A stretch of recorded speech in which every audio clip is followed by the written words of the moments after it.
Hey guys, Can here. Hope you're all doing fine. This is actually going to be a quick video explaining the different types in touchscreen laptop and what are the pros and cons of having a touchscreen, especially with the Windows interface. So we'll try to get all the answer in this video. Now the reason of doing this video, this is actually from the personal experience that I had while working electronics store, and during selling a laptop.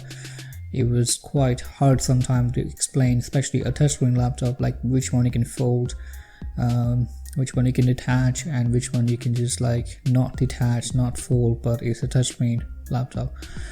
So to clear all that confusion, I've categorized the laptop into 3 different categories. So the first one is like a normal laptop, but it's a touchscreen laptop. You can't fold it, you can't detach it. It's just gonna be like as it is, and the only thing you can do is that you can just tap it on the screen like this, it kind of shakes the screen every time like you tap on it, because you're not like the screen is not folded, so I don't really see the point of that, so that's your first tab. Really simple, plain and simple. You can actually see the hinges, like you will see the hinges the way they are built and the back of it, so it blocks the laptop to kind of getting it folded, or if you try to fold it. So once you open it up, it goes up to a certain point and that's it. Now the second type is the one you can actually fold it all the way and you can use as a tablet, and that's what I'm using right now in here.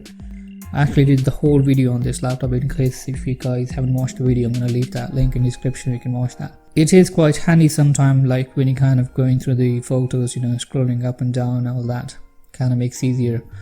At some time I don't use much the touchscreen feature, but like sometime, as I say, like if you're using PowerPoint or going through presentations or photos, that's the only time when I think right, it's kind of becoming handy. But one thing that I noticed is that when you're folding the laptop, it's becoming bulkier, like it's getting quite thicker, like for example, even if you fold this laptop, so you can see that it's quite thicker.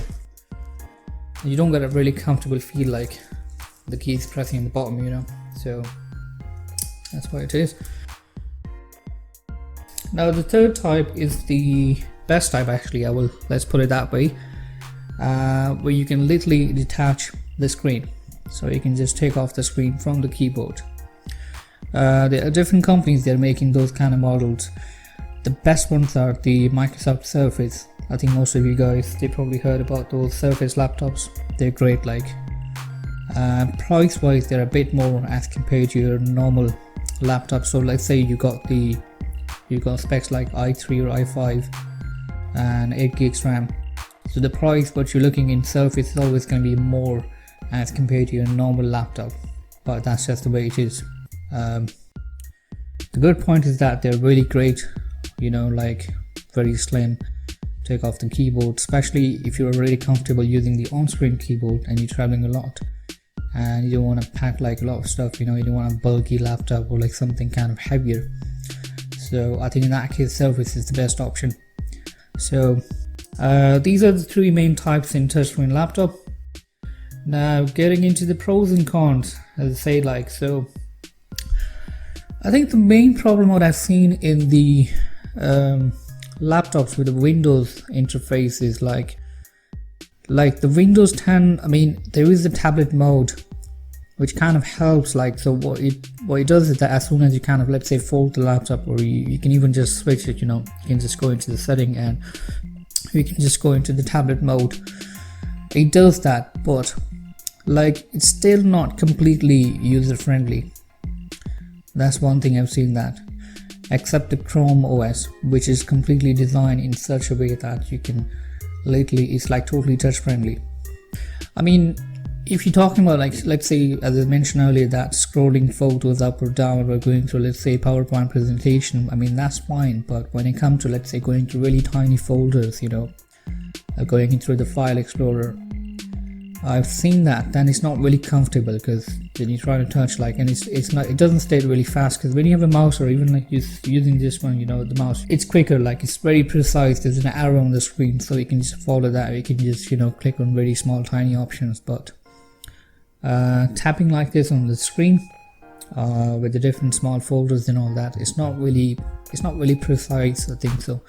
and it's not really comfortable, and it makes you quite slower. So I think there is still like the Windows 10 is not like completely, we can say that it's touch friendly. It is, but up to some certain extent. Like again, like they have a whole tablet mode, everything, all that, you know, but still there are many things that they need to work on it. But again, like having a laptop with a touchscreen, like a Windows with a whole touchscreen interface, this is kind of like in early stages.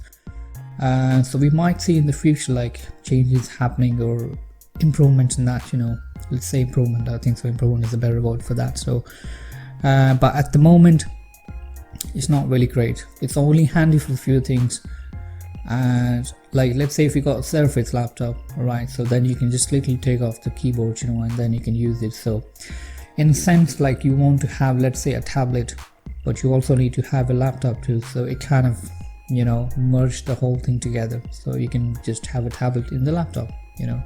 But still, again, like I mentioned, that there are a few things that they need to work on, so I think it's going to take some time, and it might improve in the future, you know. So I think one question I have in my mind, in case if you're an Apple fan, if you're wondering that if Apple is making any touchscreen laptops, no, they're not at the moment. Maybe in the future they are. I think they still like to keep things like tablet for tablets and computer for computer. So I think that's pretty much, I mean, it was a quick kind of explanation about the different types in touchscreen laptop and pros and cons. So in case if I miss anything, or if you have any questions about this video, you can leave in the comments and I'll be happy to answer that. And don't forget to subscribe, and thanks for watching.